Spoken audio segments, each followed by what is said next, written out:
Andy H. will be sharing on act versus state of surrender for 45 minutes. Welcome, Andy. The floor is yours.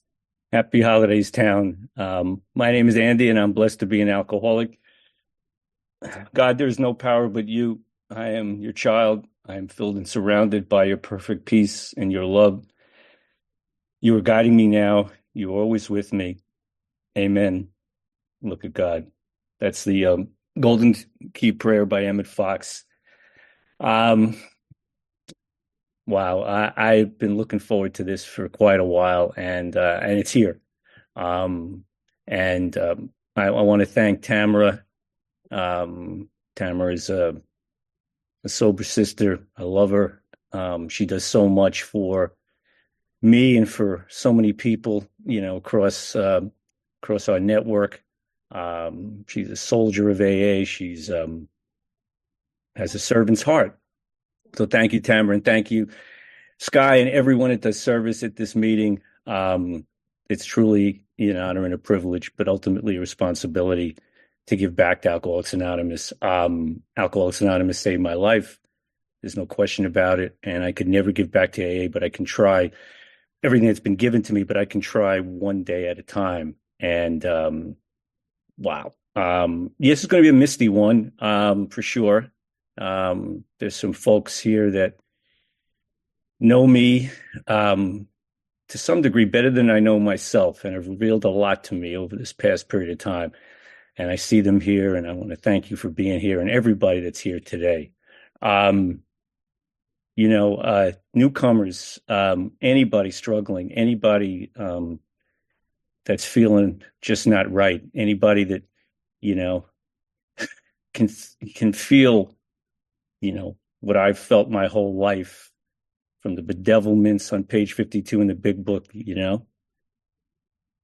full of fear, full of unrest, can't get along with anybody, can't live in their own skin, restless, irritable, discontented, living an unmanageable life from the inside out. I want to welcome everybody. And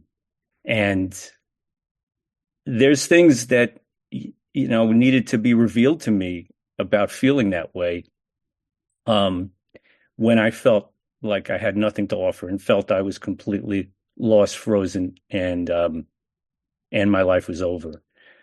And when my sponsor Jerry showed me on page 124 in the big book, and I will talk about the big book a fair amount, it's a catalyst to an awakening.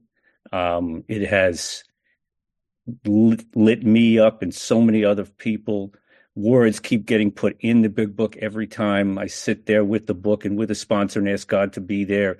So it's constantly being updated, or maybe I'm being updated, whatever. But it is a catalyst, it's a treasure map, and I will talk about it a lot. I also cry a lot, and I don't apologize for either.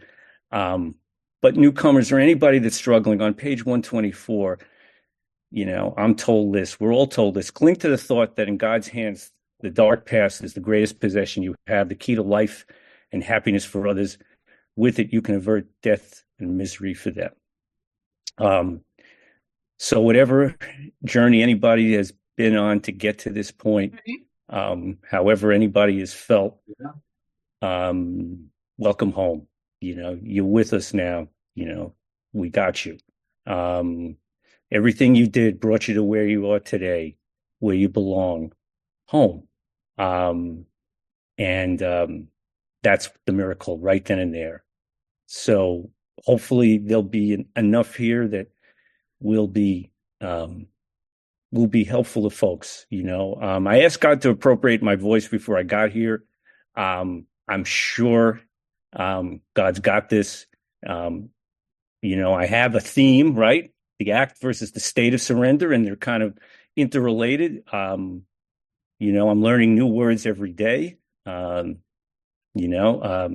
My friend Terry taught me recently the word enthusiasm, and I thought I really was a smart guy. I had a lot of degrees, and when I came in and I told that to my sponsor, Jerry, he said, thermometers have degrees, where they put them, right? So there's a lot to be learned. And And Terry told me, well, break up the word enthusiasm. En means inside.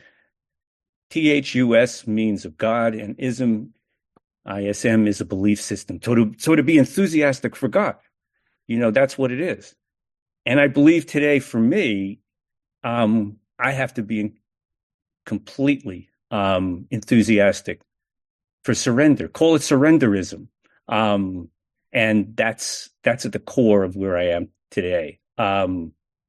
I'll give a few particulars, and then I'm going to really try to go into the theme, right? I mean, it's one thing to put a theme for a talk and never talk about it, right? I've done that before. So I like to talk about the theme, and I can't tell you it's going to be linear.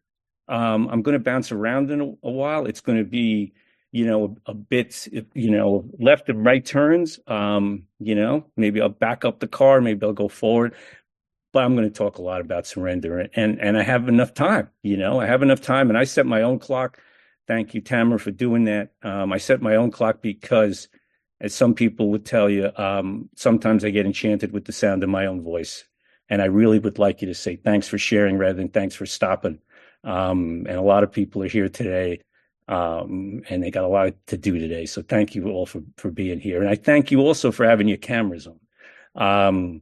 Yeah, it is important, right? In the end,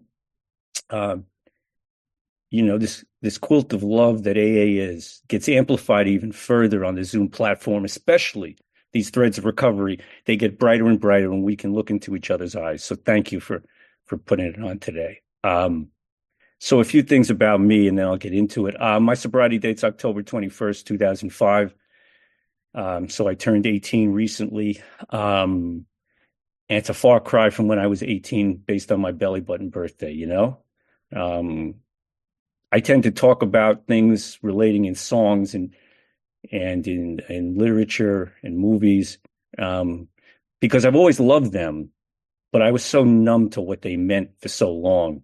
And now, I'm walking around the house and just lyrics pop in my head and they relate to a situation. It seems a lot of folks that written some incredible music, or literature, seem to talk to me and talk about us, the state of being, that I suffered with for so long. But that's not true today. So my sobriety date's October 23rd, 2005. A separation occurred on that date.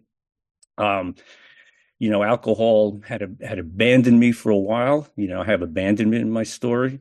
Didn't make me an alcoholic, but alcohol had great effect that I felt at age 15, that I chased for 30 years all across the streets of New York City, on the street, in the clubs, in the back alleys, through every genre of music, that you could imagine, from the mid 70s through the 80s into the 90s into the early 2000s. I chased that, and suddenly, on October 21st, 2005, God separated me. I believe if God don't want me to drink, I'm not going to drink. And that was it. And, I had enough, though I didn't know it, at that time. And, that's when, this gift of desperation that I had got louder and louder, and it overrode the obsession to drink for that moment.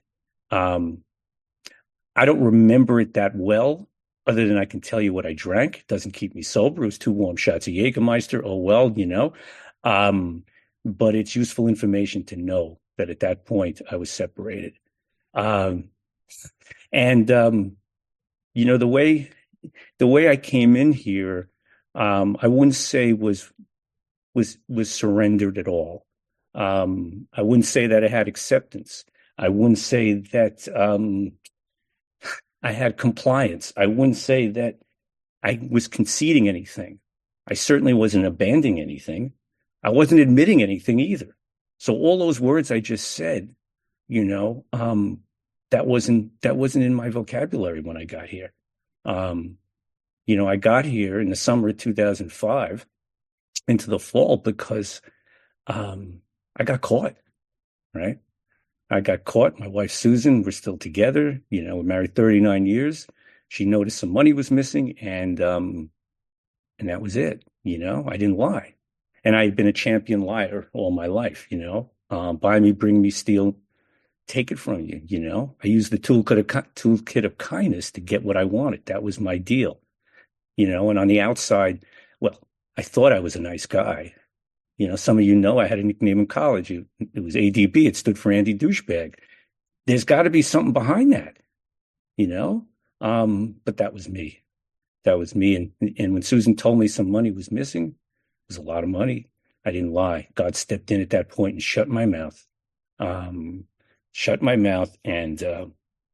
what happened after that was I went into a rehab, got kicked out of that rehab because I couldn't give a clean urine. And I found you. You found me. The way it happened was folks came in from Alcoholics Anonymous, brought a meeting. So my recovery started with the 12th step in your hearts. You came in to that rehab in New Jersey, and everything changed. After that, I just fell out of that rehab, crawled into the home group that I have today, which is still the same, Bagels, Love, and Fellowship. It's online. It's also in a church in Westwood, New Jersey. It's a bricks and mortar meeting that's been around for a lot of years, and it's called The Morning After. For me, I remember barely any morning afters, after a full night of being wasted. In the end, when I got to you, I was 24/7, so there really wasn't any morning afters. I wasn't sleeping, I was just passing out. So I wouldn't even call it the morning after. But today, what does the morning after mean? There's a song by Maureen McGovern, which I couldn't stand in the early 70s. There's got to be a morning after. And one of the verses from that is, oh, can't you see the morning after? It's waiting right outside the storm. Why don't we cross the bridge together and find a place that's safe and warm? That's what the group gave me. They put a blanket around me and told me things like, we're going to love you until you can love yourself. I just wanted to get to the other side of the room and grab a bagel and a cup of coffee. But it was 100 and so folks that, were loud, yucking it up, hugging, right? Friendly. And they just immersed me in that, And maybe it was Bob Dylan that said it better. I was burned out from exhaustion, buried in the hail, poisoned in the bushes, and blowed out on the trail. Hunted like a crocodile, ravaged in the corn. Come in, she said, we'll give you shelter from the storm. That was me. I needed shelter. I needed cover. Because my life had exploded, and it was time. It was time, though I didn't know it. So getting to, surrender, the act of surrender, that's a heavy thing. I was 6 months in, going to meetings, driving people to meetings, and I used to tell my sponsor, I'm carrying people, to the message. He said, no, you have a car. You're just driving people, nothing's happening with you right now. And I said, Jerry, surrendered. When do I know I'm surrendered?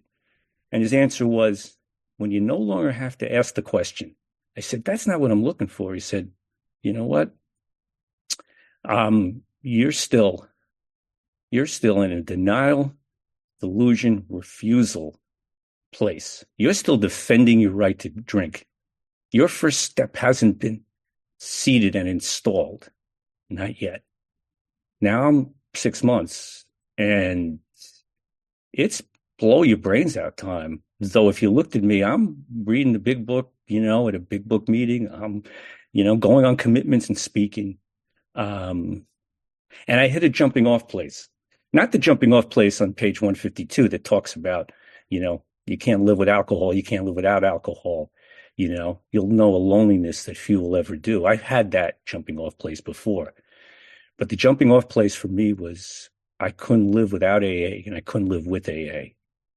And I'm being squeezed, and I'm trying to still act like I'm okay on the outside with my family, going to meetings, putting on the act, right? I still couldn't be myself, what pain I was undergoing inside. The fact was that, I'm stark raving sober, and what happened?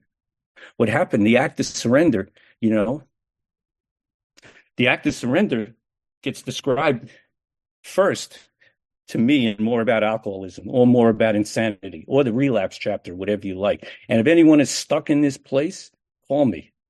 If you're still struggling about this question, call me. We can go through this. We learned that we had to fully concede to our innermost selves that we were alcoholics. This is the first step in recovery. Wait a minute. That's not step one, is it? On the walls? No, it's the first step in recovery for that. And what's a concession? A concession is a surrender with a fight. I didn't even concede yet, let alone accept I was one of you. I had a problem with acceptance because everybody's Irish Catholic from the Bronx that comes into AA, sitting in church basements. And I'm a, Jewish guy from Brooklyn whose mother's had 4 husbands. I can't be one of you, right? See, the disease at that point was using everything it can to as it was being choked, it's still breathing and it's using everything I can to separate me from you, right? So finally, after a 6-month period, which I didn't know, it was well described in meetings in Los Angeles as step 0. Folks like Joe Hawk and Mark Houston and others talk about this state. And I should say one thing, before I get into that. Three spiritual laws today. One is, Liz Bailey would always say, once you come into AA, you will never, ever drink again in peace. I believe that's true.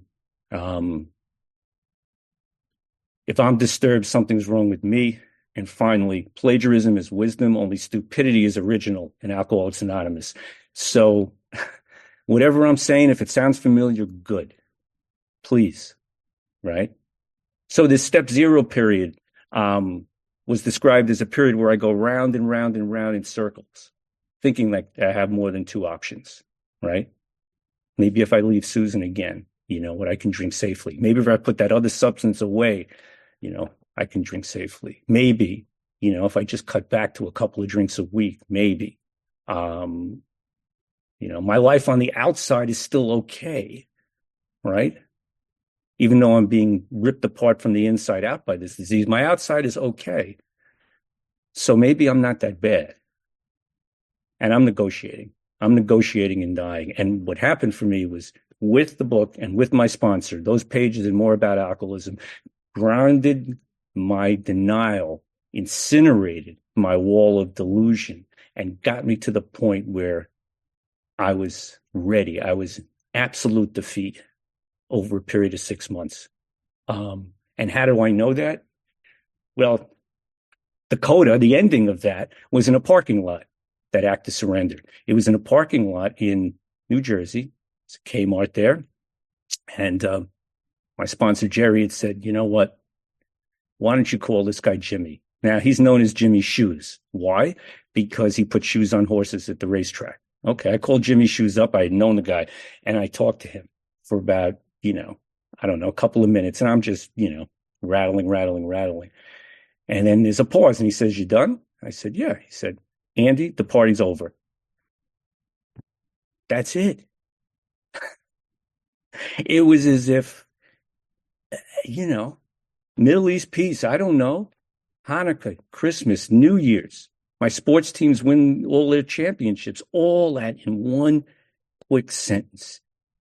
What happened for me was that God is the author of all truth, and I was convicted of the truth, and time collapsed, and I saw nothing had changed, but everything had changed. And within a few seconds, Jimmy says to me, you got that, kid? Yeah.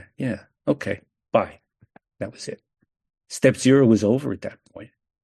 Step 0 was over. And finally, I could at least open up the door to what was going on inside me, what was going on inside me. So the surrender began with just me clinging to the idea that maybe you had something that could save my life.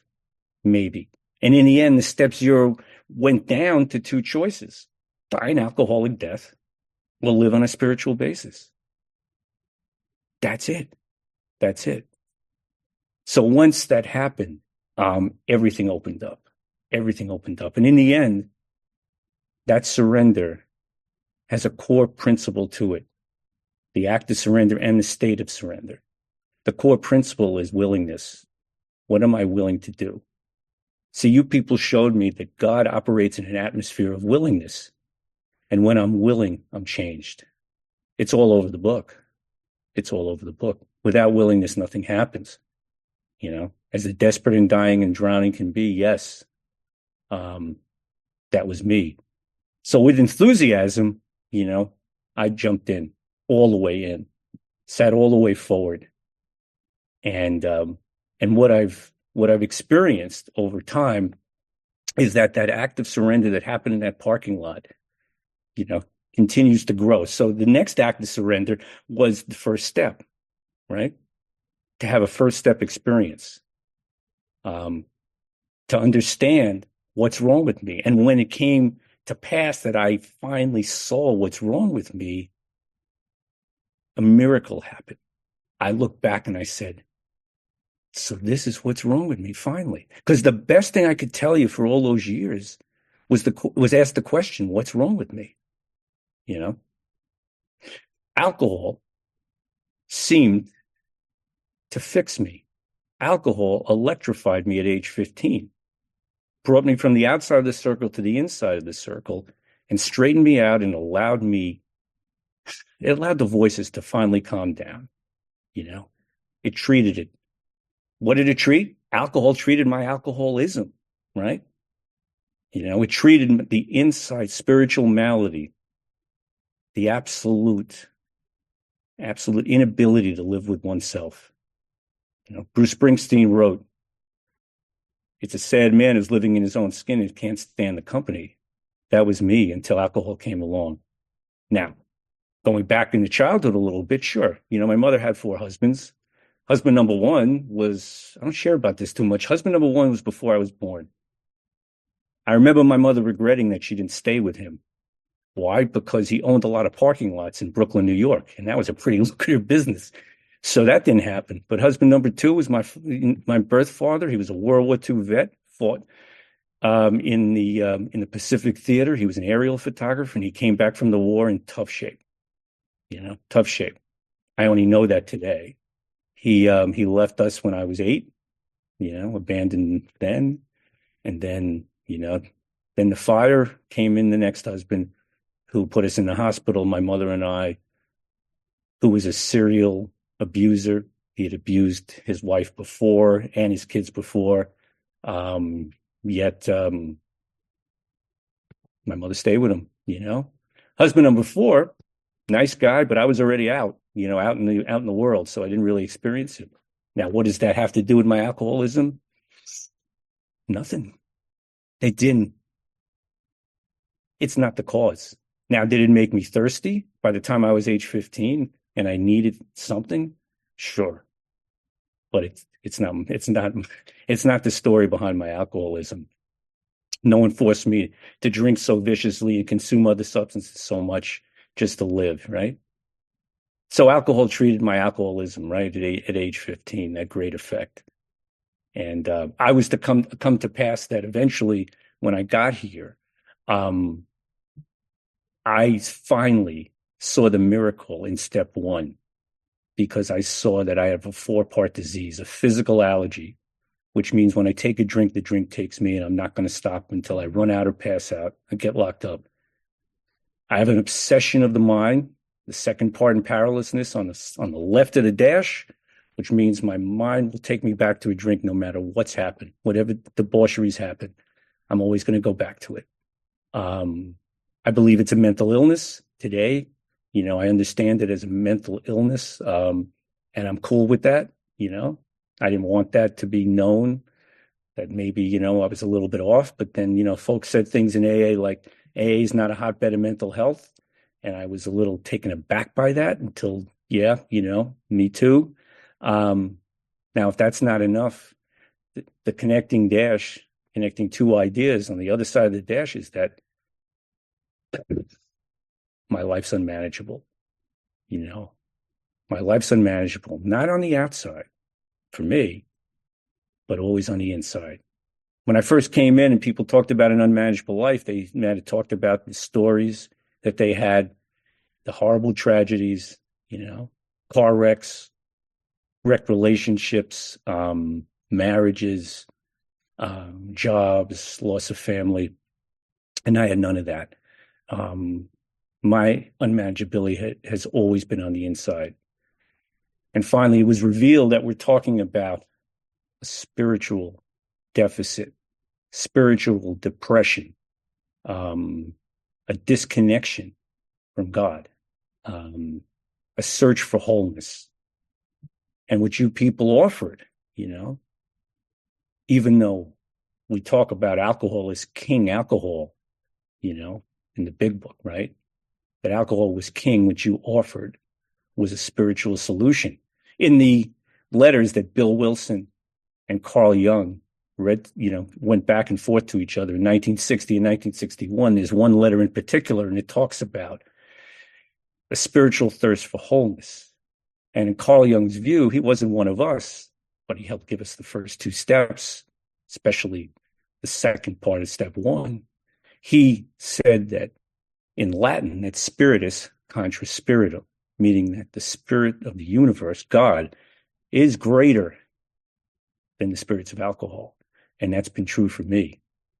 When Alcoholics Anonymous really took hold, I understood what was said, in the series The Wire, which had some great characters. And there's one character in particular there that talks about something like this: when you come after the king, you best not miss. And that's what Alcoholics Anonymous does. Goes after King Alcohol, and I believe wins every time. So once I saw that this was me, the miracle happened. The act of surrender was clear. I didn't need to search anymore. I was admitting and surrendering the complete defeat. And what a blessing that's been. Now, that's not an old experience. See, step one is not meant to be filed away and looked at, okay, I did it. No. Just like I can't, survive on the food I ate yesterday, it has to be real and present today. Conscious contact with step one, not living off an old experience. So what I found is, as I worked the steps over time, step one moves from being maybe a little black and white to absolutely technicolor. I get deeper into step one as I move through the steps. Because the steps inevitably, while they might look like on the shades as one linear 1 through 12, they become one big circle, and get more and more intense. And what is it today? Step one right now: to drink is to die.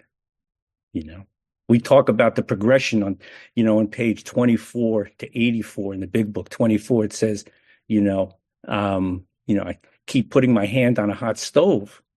But by 84, when I've recovered from a hopeless condition of mind and body, which means I have sanity with respect to alcohol, which means that it's the first drink that makes me drunk, I recoil like a hot flame today. That's sanity. That's what the book promises. To surrender to the sanity, right? Forgetting the outside that, things that may happen, right? I know today that that surrender in step one doesn't guarantee, that I'm going to be physically healthy. It doesn't guarantee that my marriage is going to be intact. It doesn't guarantee, happiness at a job or anything else. But what's guaranteed here in step 10 is sanity. Now it says restored to sanity. I don't know if I really ever had a sane thought. I didn't just need to be rehabilitated. I need to be habilitated, because I was never right. So that's really the act and this, but what about the state of surrender, right? The state that keeps people here for a lot of years, right? Not just, the gift of desperation, as only the dying can be, that, I lived through to get to the gift of identification, right? Because I couldn't identify until I had lost it all, all my fight, all my negotiation skills, right? And I don't mean a ceasefire. I don't mean compliance, right? Compliance is, the state of compliance, state of surrender. It's different, right? The compliance is kind of like, an army, surrenders, right? They're sitting on the road, but the minute that no one's looking, they pick up their arms and go fight again. Surrender is they put their arms down and they wait for instructions. That's where I am today. And the way it's happened for me today is through the steps. You know, identifying character defects. See, because my character defects are, my best attempt at getting what I want in life. That's what my defects are. And not coincidentally, just went through steps 4 through 7. There's a lot there. So the state of surrender, I should back up. The state of surrender for me begins with knowing that I need to continue to enrich and enlarge my spiritual condition. Why? Because I need the power of God between me and the thought of the first drink. So I can live in a recovered state, a surrendered state, not cured, but in a recovered state. And my only path today that I really, believe in, that I know works, is steps 4 through 9. So what does the state of surrender ultimately look like? I believe it's captured in the St. Francis prayer. I believe it's captured in our 11th-step prayer. Lord, make me a channel of thy peace, that where there is hatred, I may bring love. The left side of the prayer is unsurrendered. The left side of the prayer is the third dimension of existence, depending on self. But it changes. Lord, making a child of thy peace, that where there is hatred, I may bring love. That where there is wrong, I may bring the spirit of forgiveness. Third to fourth dimension, unsurrendered, surrendered. That where there is discord, I may bring harmony. That where there is error, I may bring truth. That where there is doubt, I may bring faith. That where there is despair, I may bring hope. That where there are shadows, I may bring light. That where there is sadness, I may bring joy. Okay. So how can I stay on the left side of the prayer in the surrendered state? Okay.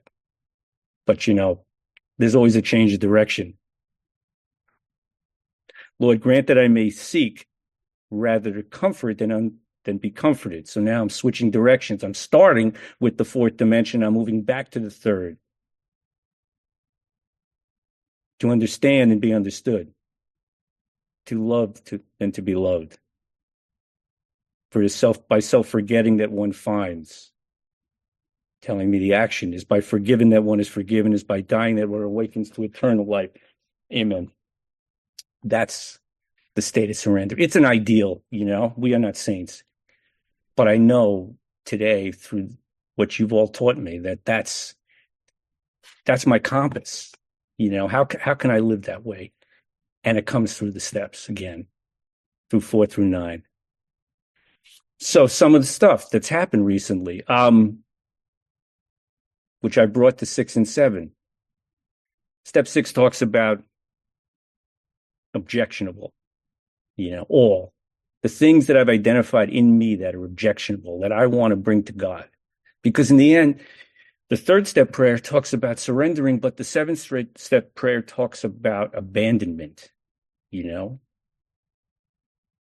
I believe today I don't so much as surrender as I volunteer for what he would have me do. So I move from surrenderism to volunteerism. But I need to take the actions through the steps with another alcoholic and ask God to join. So what's happened? What are the objectionable words for me today that I want to be free of, that I don't want to hold on to, that I don't want to cling? Playing God.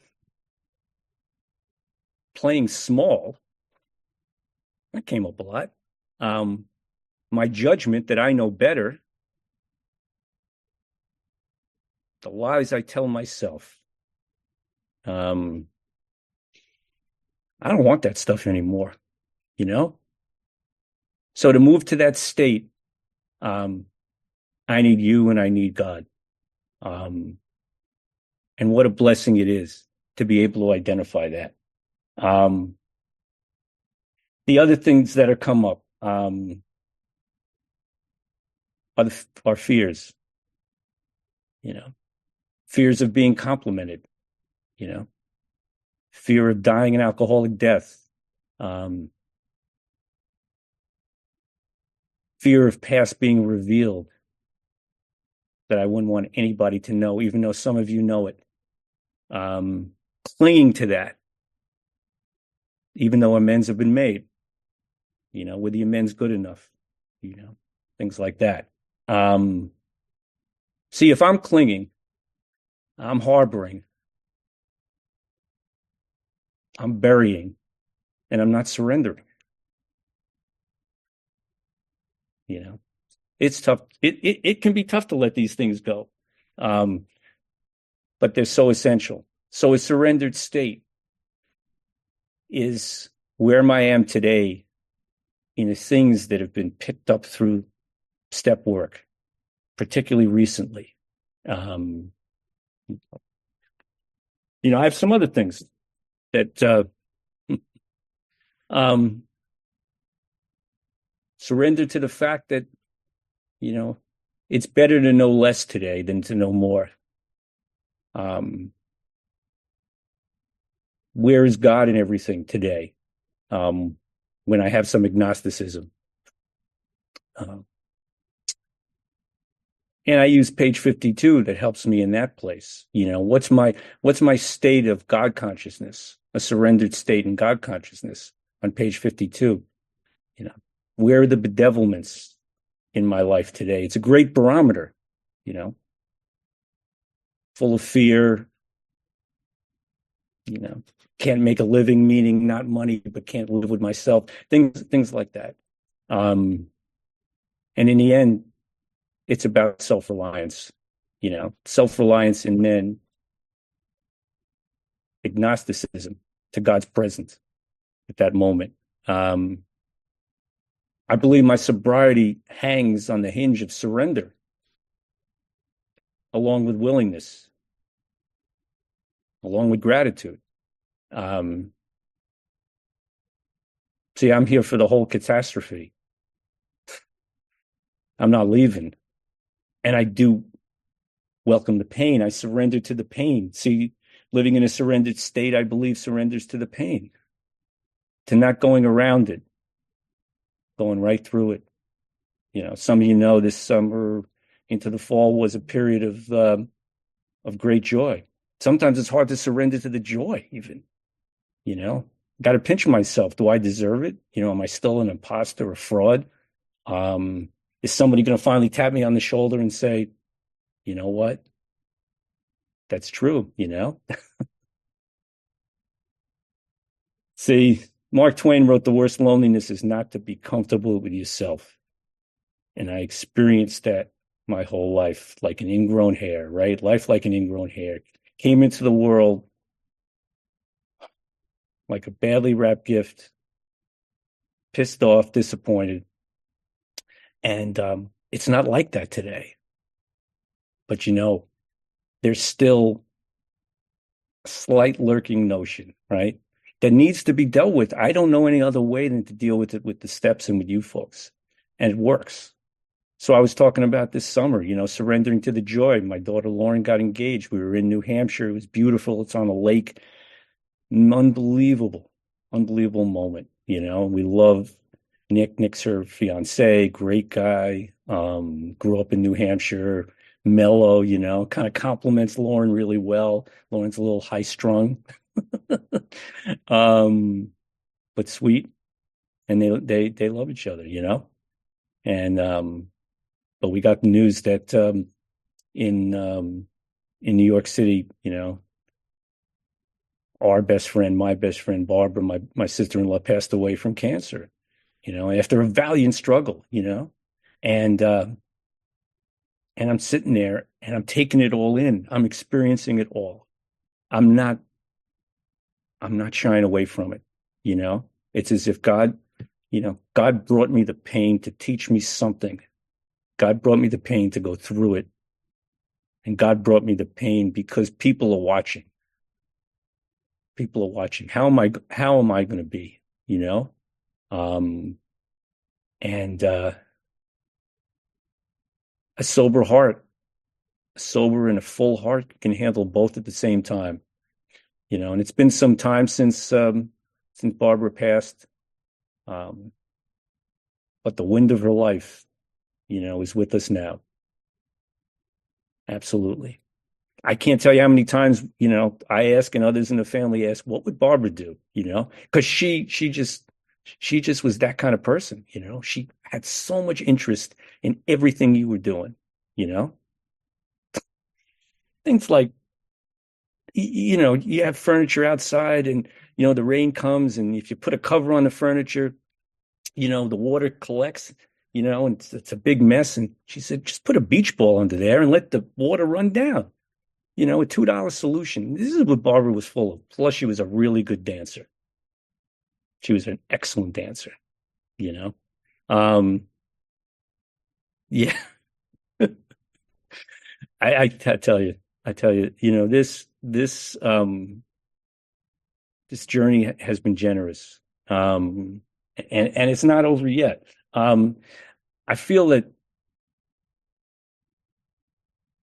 to live a surrendered life um, means to continue to seek what God would have me do, um, but not be perfect, to make mistakes, to make mistakes. You know, I look at the things that came up in 6 and 7 this time, step 6 and 7, and it's some of the same stuff that's come up multiple times over the years.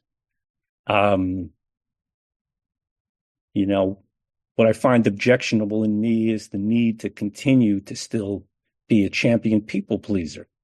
Um, but it's better.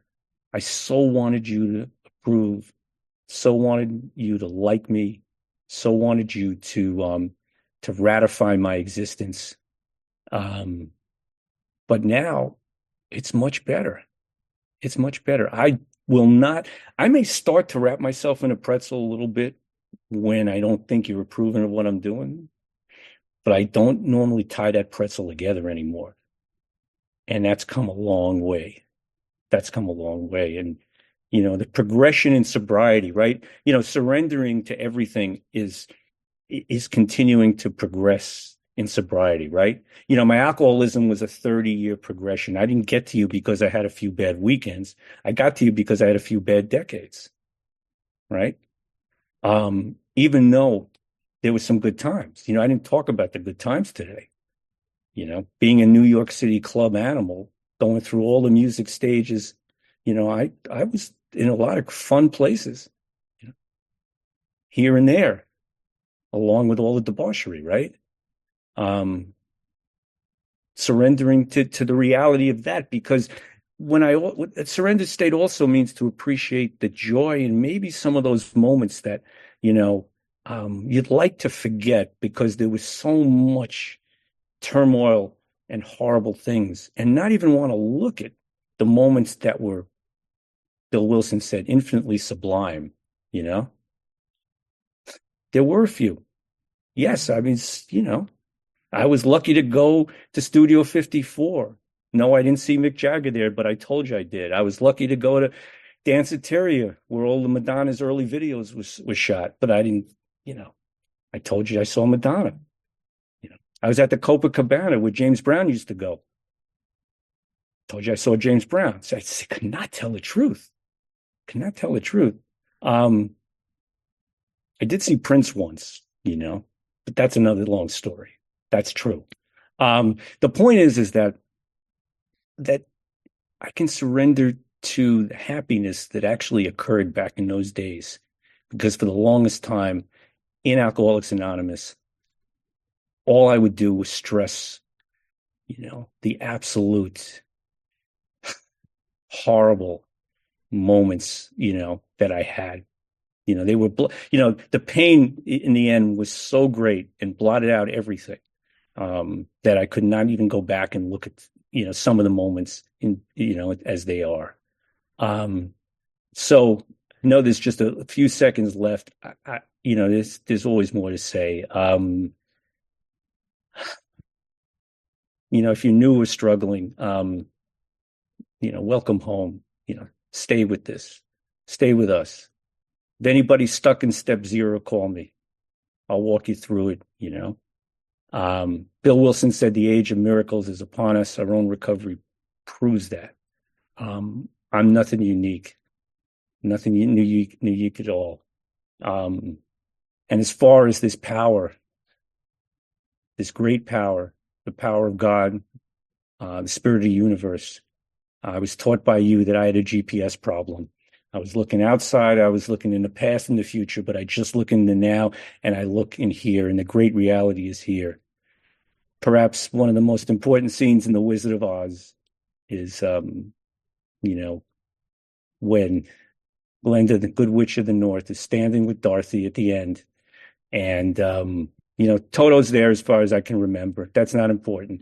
And Glinda says to Dorothy, all you had to do was click your heels. You've always had the power. AA is click my heels and continues to click my heels today. So thank you again, ABS, addition by subtraction. Love you all. Thank you, Tamara, everybody that's joined. Thank you, Sky. And that's enough out of me. Love you all. Thank you, Sky. Thanks so much. My name's Jo and I'm an alcoholic. And thank you, Andy. That was wonderful. So do we have any hands? Brenda, would you like to come in? My name is Brenda. I'm an alcoholic. I come bearing tidings of comfort and joy. It's good to see all of you. Andy, So anyway, to my question. I don't know if you said this, but this is what I heard, and so we're going to start there. You said that surrender happened when you put down the weapons and wait for instructions. My question to you is, what do you still today find to be the biggest obstacle to surrender? And what do you find today to be the biggest blessing from it? Thanks. Thanks, Brenda. Love you. It's ego. It's the reemergence of self. The idea that I can still control and still fix, and it's my job to do that. Being the facilitator, the moderator, the doer. Get out of my way. I need to do that. Don't you know? It's as if that's always the first instinct for me, but it's tempered now. It's better. It's better to say nothing or say less. Despite my tendency to let's dig in and find this out, and it's with family. It's with my kids and Susan. And I need to just continue to remember it's their journey. I've always wanted to avoid, bad, horrible mistakes with my wisdom of the years, but I'm wrong. I got to remember I'm wrong a whole lot, wrong again. So that actually, when that happens, in his current, some family situation, when that happens, I just sit back and I thank God, because God shut me up, and it worked out fine. I mean, it really worked out fine. One more thing, I tend to intervene when people are having broken shoelace moments, and those broken shoelaces, they need to go through them, right? So, but being aware, Brenda and everybody, it's awesome to be aware of that, So yeah, thanks for the question, my friend. Brenda, and thanks, Andy, for your reply. Gina, would you like to come in? Hi, everybody. Gina, alcoholic. Andy, thank you. You know how much I love you. I'm so glad I made this meeting today. Merry Christmas to everybody, and thank you for everybody's service here today. Andy, I'm struggling, always have struggled with surrender, belligerent, fight back. Have an old sponsor here who can relate to me doing that. What would you suggest? My question is, I guess, a lot like Brenda's. What is the best way, I think, for me to surrender? Or do I, because I'm still fighting back. I know it all, I'm still, no, that's not the way to do it. Maybe still don't believe the steps will work for me. And it's kicking me in my butt, what do you think is the, maybe, I don't know, do I just need to go through the pain enough till I get there? Thanks. Oh, thanks, Gina. Great to see you. I believe there's a quick prayer for that, something like, God, help me see that if I don't surrender to this, there's a drink behind it. And I've used that prayer, for resentments too. God, help me see that, behind this resentment is a drink eventually. And it seems to work. It's kind of like a prayer that forces us into the moment, and wakes us up, at least for me. And along the same lines, I might say something like, God, where's my gratitude right now? Another prayer that puts me into the moment. Yeah, maybe that's helped me to move the needle, and a lot of times I've seen that the surrender distance is actually really short. I'm kind of like on the edge, I'm looking over the cliff and I just used to dive. I'm not that far away, even though, the disease or my ego will tell me that, there's no way, no effing way this is going to happen. And then suddenly, I'll go through these prayers and I'll stop thinking about it and I'll go, yeah, that was it. So I hope that helps. Thanks, Andy. I love that. I've written down that little prayer. That's good. And thanks, Gina. Braca, would you like to come in? Hi, everybody. Grateful recovering alcoholic. My name is Braca. Andy, first of all, thank you so very much for your time and energy and effort. One of the things that you said is that when you just recently have gone through 4 through 7 and you're working on 8 and 9 right now, you mentioned that you found that some of those character defects that you had long ago were back on your plate on 6 and 7. Can you kind of describe what some of those might be, and how you're approaching them now?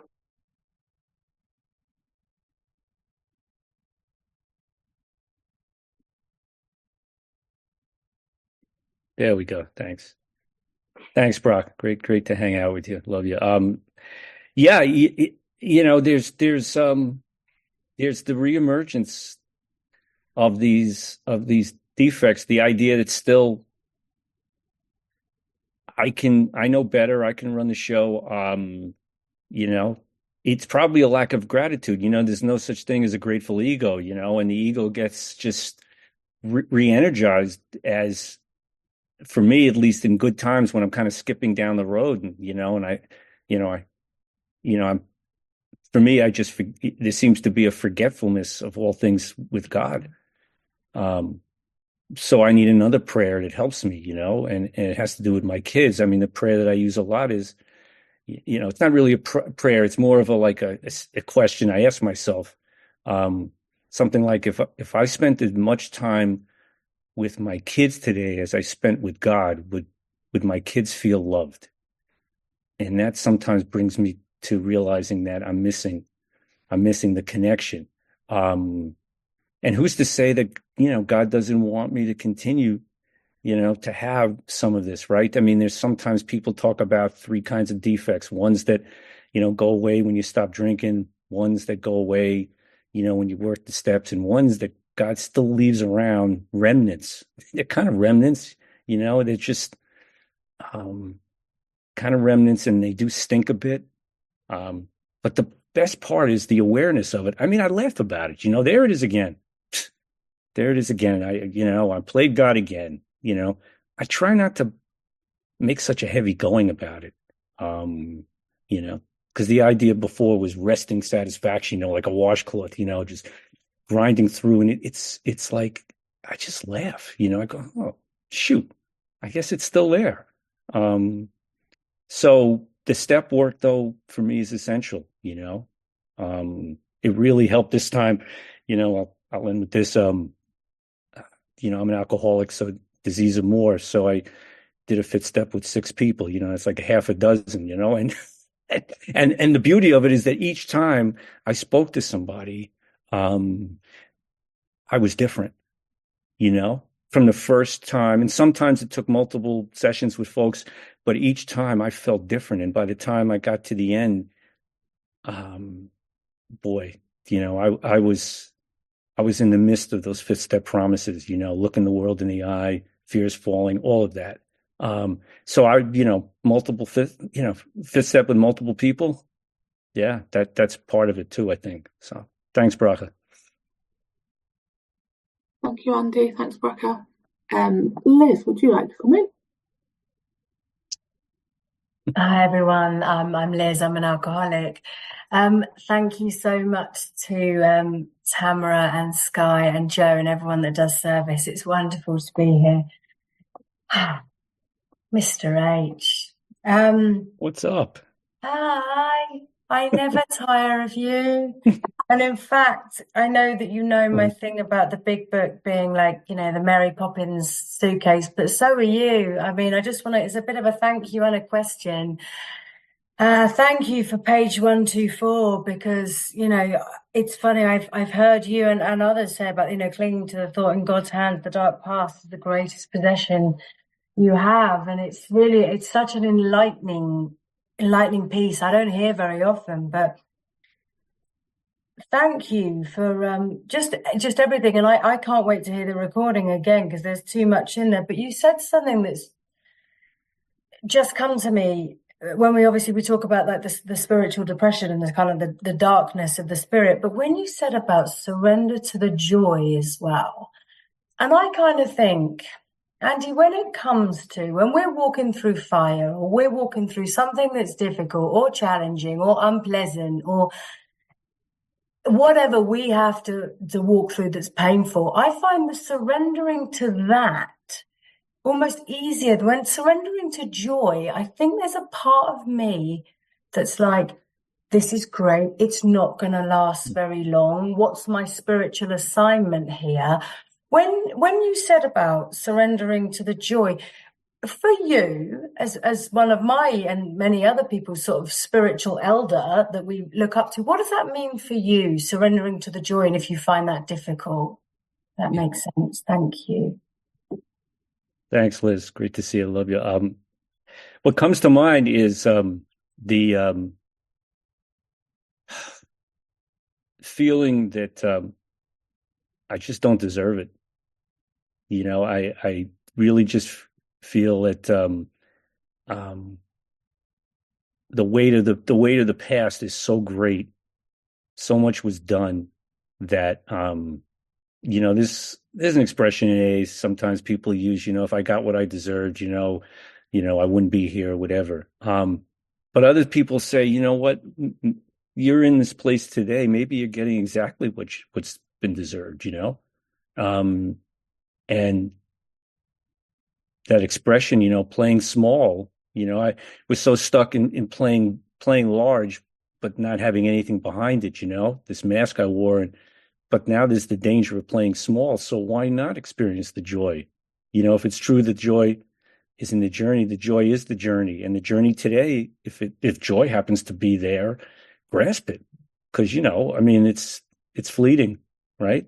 And people say this too shall pass, not just talking about the pain, they're talking about the joy. But I do agree with you. I have a hard time sometimes with this. And it's always not living in the moment, because in the moment, if there's real joy in the moment, then you're where God is. But if I'm not experiencing that joy in the moment and I'm still clinging or harboring the past that I don't deserve something, that's not what God wants. that's not what God has put me today, or any of us. But it is, it's a bit of a challenge sometimes. I was recently at so, sober doesn't mean you can't go and to a club, hear a gig, hear a band, And I'm standing with my daughter Lauren, in October in Webster Hall in the city, which some of you know is the Ritz. I mean, I'm kind of old, but I'm not as old as some of the people there, and I can, and I'm in that moment there, sober, listening to the band with my daughter, and I did step back and say, this is joy. This is it. First of all, that she would go hang out with her old dad, but second of all, that I'm still here today in the place that I lost my mind many times. And for those that know that place, they did renovate it, and it's still, a lot like it used to be, which is an old Ukrainian social hall. But I see Donna smiling. I think Donna's been there, and maybe some others. So they have more than one bathroom now, which is good. You had to kind of go down into the basement to go to the bathrooms, which was another story, because you might have want to go to the bathroom because what was being offered down there, but that's also another story. In any event, the joy in that moment, and then it was fleeting. Then it was like, oh shoot, you know what? Got to go home, got to get the car and all this. But for that moment, honor it, right? I honored the joy. You taught me to honor the joy. Thanks. Thanks, Andy. We're running a little bit over our time. Are you okay to take one more question? Yeah, Pip, you'll be our last one. Jimmy, if you want to stay after the meeting, you might be able to get a question in then. Okay. Hey all, thanks for the meeting. My name's Pip and I'm a grateful recovered alcoholic. Thanks for speaking, Andy, and you've made my mum really happy. I was going to cycle to her to give her a present, and she's like, "It's windy and dark," and I'm worried. And then I saw you were sharing, and so I jumped on. So it's these, the small things you do. You never know what God's going to do with them and where it's going to go. But yeah, you have made my mother very happy tonight. And my mother I have a relationship with today because of this program and because of the amends process. And Andy, you helped me this summer with a bit more than a broken shoelace moment. So thank you for that. And I heard when you're saying about what was coming up in your step 6 and your fears of being complimented, but and I know I'm complimenting God through you.